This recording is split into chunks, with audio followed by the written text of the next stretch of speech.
Hey, Chem 2 P21 students, Professor Zalesko and TAs and lab assistants. Ian Gordon from the Brock Library here, helping you with a few tips and tricks and some orientation to the Chem 2 P21 information exercise.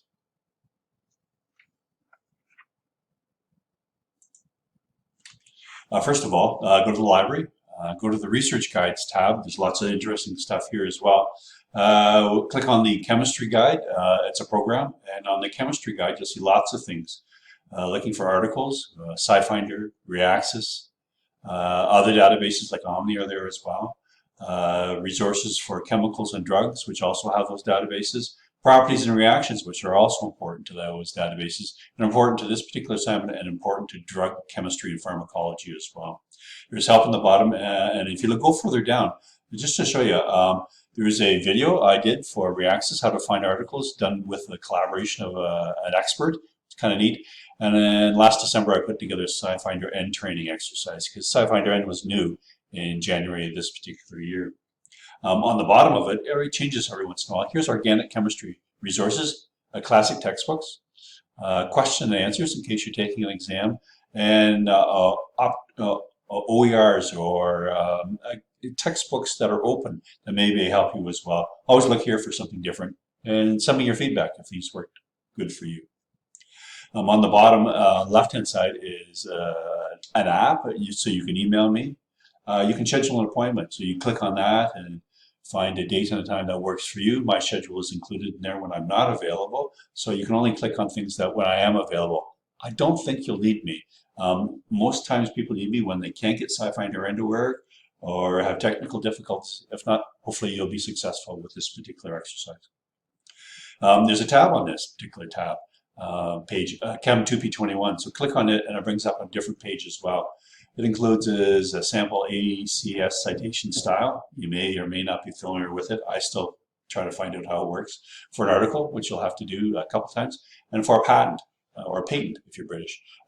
Just example, a template to work with, but you can find these examples in a number of guides. The Aecs guide to scholarly communication, as APA is to psychology, this is to chemistry. It includes a resource that's constantly updated on how to cite, how to track, how to write, and gray areas that you haven't thought about before. So it's an excellent resource that's constantly updated. Zotero Bib, which I use all the time to do my quick citations, and to grab the Aecs or American Chemical Society style. So it does your citations for you. You may have to kind of click them, but they're usually pretty good. On where the arrow is this blank guide, which is also in Sakai. And also, I'll show you again in PDF format. I actually did this assignment for you just to give you a sense of what the numbers should look like. Sites of answers, don't copy or plagiarize my particular content, but I used a different drug or chemical or small chemical compound for this exam. And then on the bottom, some other tools that you'll have to find and stuff that's really neat. Here's the assignment. As you download it, use this as a template, and you fill it in, and then hand this in when it's complete. My suggestion is to do it from start to finish, and it should take you an hour just to do everything here and fill it in. When it's done, hand it in time so that it can be marked. And that there's no wrong answers. It's pretty hard to get a bad mark on this as well. Select one antifungal or antibiotical drug. I picked, and you can't pick, amoxicillin. Everybody's usually had it.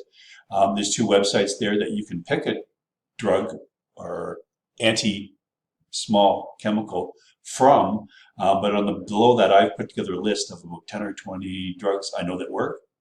If you pick something else that's of interest, it's kind of biological, it's new or it's different, or has an organic synthesis, you're more than welcome to do that, but it has to meet the criteria for the course and for this assignment as well. There's a number of 10 questions, and they're all here, and links to resources that are on this page and the chemistry research guide as well. What you do is you go through and you use the databases. So Scifinder N is something that we use, and so either you have a registered for it, I'll show you where that is, or if you don't, you can reset it, but you need that. But we're also using Reaxis, which is a competitor database, and they're the two huge chemical databases. Reaxis is more of a European product, but it has a long history and has an emphasis. The Scifinder N is an American Chemical Society product, and it has an emphasis. They overlap in many ways, but they do unique things as well. And on the bottom left is SPASnet, is a patent database put out by the European Patent Organization, which is totally open, so you can use that to answer one of the questions as well. 8, 9, 10 questions, and at the bottom, put your name, your student number, and the email address that works for you, just so that we can identify this is who you are, and this is what you've done. So finish it, use this template.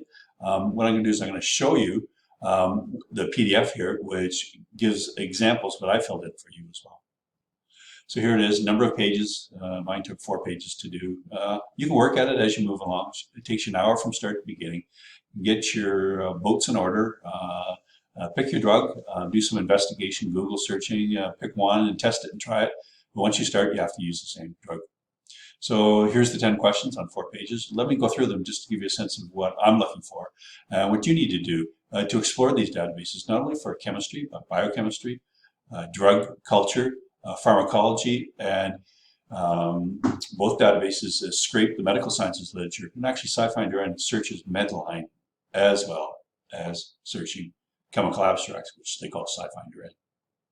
So here's the first question.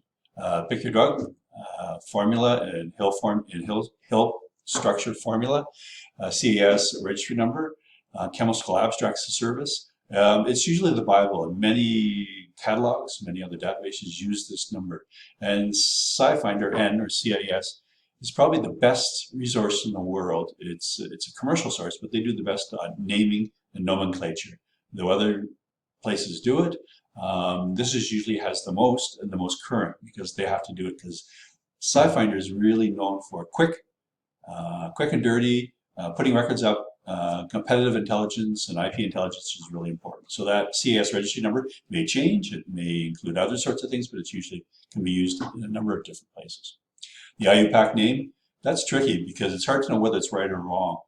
Scifinder N usually does a good job, but I know it's not correct. Just put in what you find under the IUPAC name. Chem name is what I put. Chem search, I'm sorry, was what I use for that. PubChem is great. Put in their number. Go to that database. It has a different number. It isn't used universally, but it's important to know. And Reaxis has their own numbering system. Find that when you go into Reaxis as well.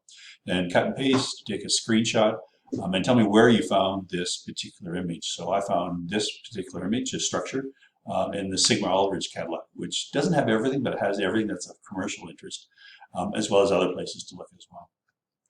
Second question is actually a comment on the drug's cost and availability from a commercial supplier. I go to Sigma Aldrich, but there's other tools. But Scifinder and Reaxis, it's kind of like a moneymaker for them. Link to sources that you can buy. It makes it easy. So you have to ask yourself, would it be cheaper, easier to make or purchase the drug? Explain why. This is my answer as well. So I got my figures, I got my units, and I looked at the stereochemistry and the structure and decided how difficult would this be to make. Too often, you have to make things, and so how you make that, that's where you go to the database. But sometimes buying a precursor, working with a solvent, a type of synthesis, or retrosynthesis, helps you to decide whether it is. This was my answer. Don't cut and paste mine, but figure out what you think. Question 3, in 1 or 2 sentences, explain why this chemical drug is important, summarizing its bioactivity. So we want to know, how does this actually work? Picking the ones that we used, I looked at a number of American NIH, National Library of Medicine sites, the Medline, the PubChem sources, and this is in 1 or 2 sentences how it works through the literature, which is kind of interesting. You need to go to Scifinder and click on the link. Remember, you need to register. If you forgot, you can reset your password, but you need to get into it. And it asks you to, using your drug, how many reactions were retrieved as a product. 188. It doesn't seem like a lot, but that's quite a few different ones that they've documented that they know that's come from the literature, whether it be articles or patents or other sorts of literature as well. How many references reflected these reactions? So 154 references had 188 reactions. And how many references when you limit to the search by patents? Meaning I wanted to find, just curious to know how many of these were patented, intellectual property, new ideas, 126, which was most of them. It kind of lends you to think that this is an important drug and it's important to make a lot of money off of it, but it has intellectual property as well. Do your filtering, sorting, find the most recent or interesting patent, and then cite it below using ACS chemistry style. Zotero bib won't do this for you. Some other tools, and Scifinder N won't do this for you, which is really a pain. It'd be nice if they could produce their own ACS style with title formulation. You can crib off this, but this is the style. Important to doing research is not only to cite things, but cite them properly. Question 5, we're still in Scifinder. Search the drug either as a chemical name, so we need to set that to one side. Then use the filters like any other database. We want to find document type, journal article, language, English.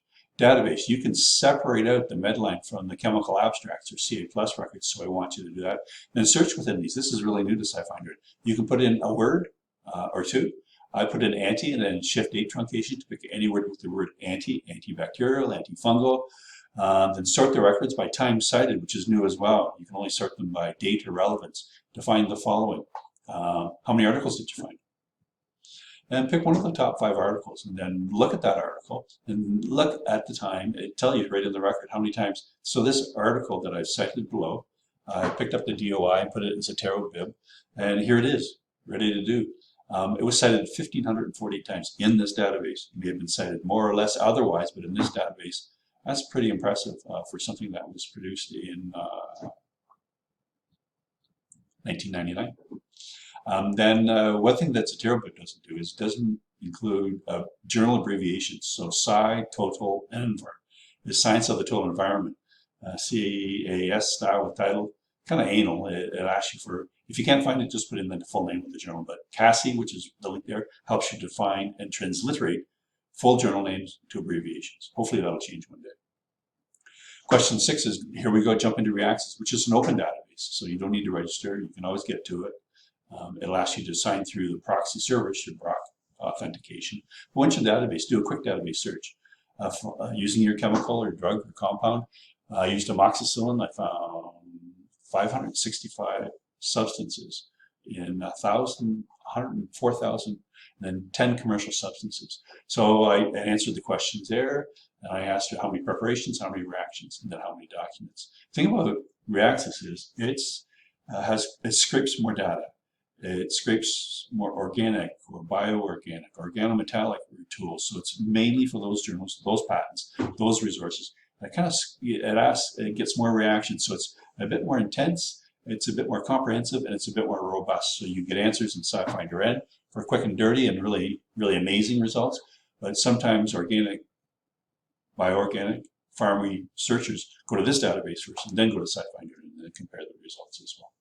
Click on the retrosynthesis and read that. I'm going to show you how that works. It's kind of a neat tool. This is for, and I'll explain this when I actually go live. 7th question, we're almost there. Use Reaxys. You click on the query builder and do the filtering, which is on the left-hand side. Find your drug, reactions, documents, document type. We're going to look at patents again. Then filter them to pick one of the most interesting patents. And then it provides you a link, or you click on the SPASnet, and then you can find the citation to this. And here's the citation I have. And 1 or 2 sentences, what is novel and unique about this particular patent? What are the claims? So it may be 1, 2, maybe have 40 points. I want you in your own words. Why was this particular process, this reaction, this chemical synthesis patented? And what was new or novel that built in the literature that the patent office here in China said, yes, this is patentable. Question 8, I want you to go citing research. I want you to find this article. There's lots of articles, there's lots of books, chapters, websites. There's an amazing amount of literature as well. I want you to find the DOI for this particular article. I've given you the front of it. It's an article that I authored in 2018 with colleagues at other Ontario University libraries. And read it, because what it does is it kind of describes how academic chemists search for literature, what databases they use, and what are the issues that they deal with that you may deal with as well. Cite the article, grab the DOI, and put it there. 9, 2 more questions left. You've been hired as an international pharmaceutical company as a researcher, hopefully one day, a chemist or scientist, or even an academic or an honors graduate or a PhD or doctoral or postdoctoral student. You're reading this document, and read the entire document. Front, I think it's about 40 pages. Just scan through it, because there's different sections for different things. and use one of the 18 biological resistant bacteria or fungi, a huge problem, resistance to certain drugs. Maybe you've heard about this before. This article has to have a methodology, so choose the database that you're looking for. Choose the organism, one of the ones that they've mentioned in this particular document, and search for an article that you think is of interest that may be related to this particular research. So I said, well, there's lots of databases. There's Omni, there's Scifinder, there's Aecs, the Google Scholar. You pick one that you're familiar with, you think works well. I used Web of Science Core Collection because it covers core journal articles in all areas, in science, non-science, and technology, engineering, and medicine. This was the organism that I picked, and here's the citation for it as well. Again, I used Zotero Bib for this, and if it didn't, I found out what the journal abbreviation was. Pretty easy. So here's the article that I read and looked at. I thought it was pretty neat just to look at it as well. The last question is in 1 or 2 sentences, use your own words, comment on the paper that you just found. So you have to find a paper with a methodology and a section. It has to have research. It's not a review. It's not an editorial. It's not a synopsis of the literature. It has to have chemistry or biochemistry or science research in it. So you go to the 12 principles of green chemistry, put up by the Aecs, which is really neat. And it's an up-and-coming research area. How green is your chemistry? It gives up 12 different sections that you should look at. Pick one section, look at your article. Does that article meet green chemistry convention? If not, why not? I put in my answer. Most sometimes do, sometimes don't mention it. But hopefully in your research going forward, you will be cognizant of these principles of green chemistry, maybe implement that as well. Or call out your lab supervisor or your professor as why isn't this done in a green way? So there's your 10 articles, your 10 items, and your questions. So some final thoughts. You got to select one drug, and you got to get pricing for it. You can get it from a number of ways. The guide is really important. That tab has a number of information. You have to register or find your registration and a username and password, which is different than your proxy username and password. We're going to let you use the Reaxis database, the Espasnet. That's how you pronounce it. You know, you're a chemist, you can spell and pronounce things. Espasnet. Someone corrected me. And Zotero Bib and Cassie are great tools to have as well. 2 documents that you're looking up there. But if you need assistance, email me, make an appointment, a research consultation. I don't think you'll need me, but hopefully this will be interesting and informative as well. But hand it in time. So there you go. What I'm going to do is now is just jump to the databases here. And I'm going to go to home. And so here's the tools here, lots of interesting. So we can go in a number of variety of ways you can search that. But if we know we're looking for articles, they're also on the tab here as well. And Scifinder N is here. You need to register. You need to go here and use this particular tool. Well, let's go into Scifinder N, which I have open running in the background. It'll ask you for a separate username and password. And Scifinder N is different than Scifinder. Brock is pretty privileged to have this new version. And there's a number of things that make life easier and make it more like a normal database that you have. So substances, amoxicillin, or you can go in by drawing a structure and asking for it to find it as well. So I'm going to grab this. What it does is it brings up a number of tools and it runs for you and brings up a number of references that you can look at. On the left-hand side are your filters, which are great, by document, by role, by language. And it goes down even further by organism. And here's where the database is for CA+, or concepts, or you can search within results. Click on here, which is brand new as well. Neat things is you can sort records by time cited, which you couldn't usually do before, or any other means as well. Or you can do another search and browse through things. Whenever you find an article, you click on the title, and it brings up all the information that you need to know. The source, the DOI that's there, you can cut and paste into Zotero Bib, the structures, the substances, the roles, the abstract, and then you can run results, or you can find it here at Rock as well.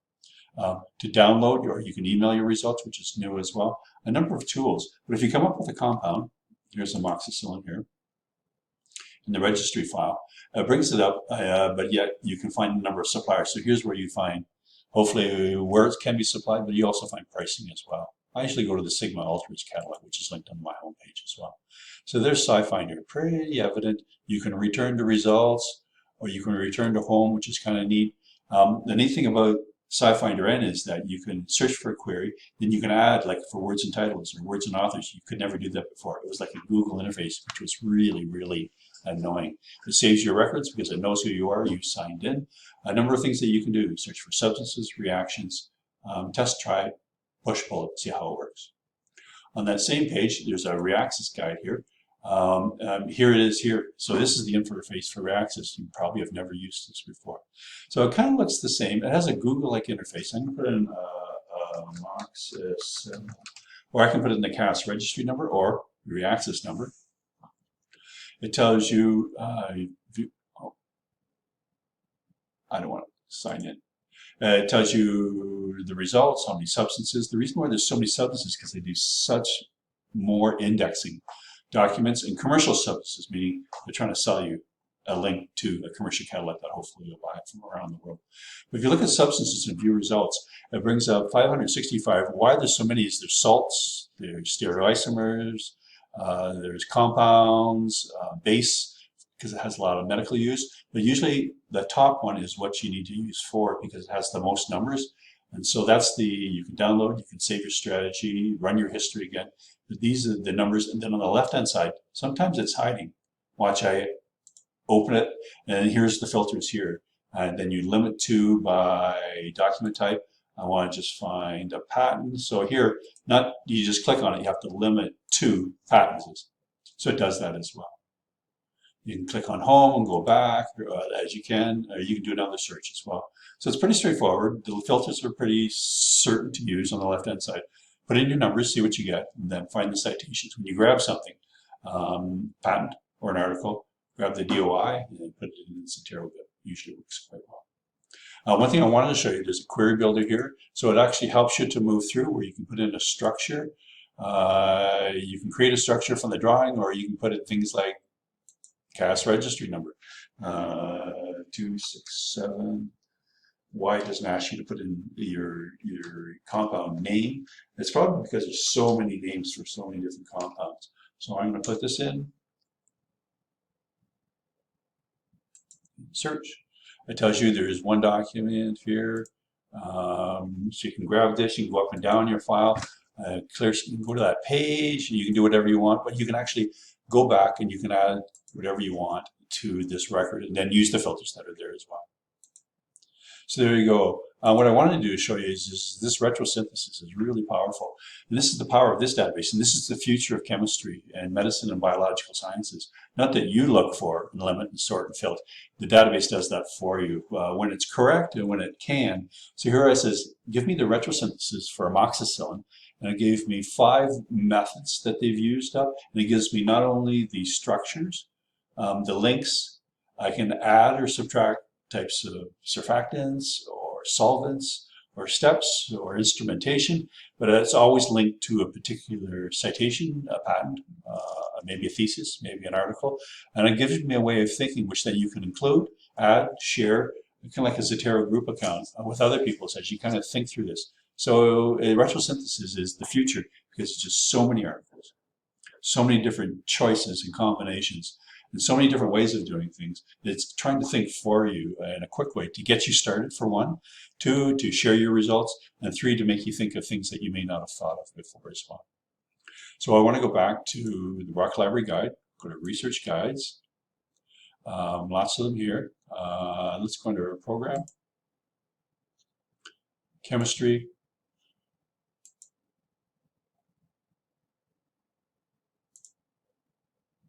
knowing that there's a Chem 321 tab. The video is there as well. Me, and I can find. What I want to do is show you under the writing and citing, Zotero, which is great. And, the tools to help you write that are here as well. The thing about Zotero is Zotero Bib. When you use it, it gives you cite the most common styles. So these are the most common styles. APA, Chicago, Turabian. But when you click on here, and I added American Chemical Society, then you can click on that when you put your DOI in here and find your results, just like this is here. So just a quick American Chemical Society, add it, and then whenever you access it on your workstation, it remembers all the, you don't have to sign in for it, it remembers all the styles that you're here as well. So that's it. Hopefully this will all work well. Final thoughts, one drug, the guide, the tab, the databases, be creative. Hopefully you learned a few things, the documents when you ask for it, but ask for assistance if you think you need it as well. So good luck with this. All the best.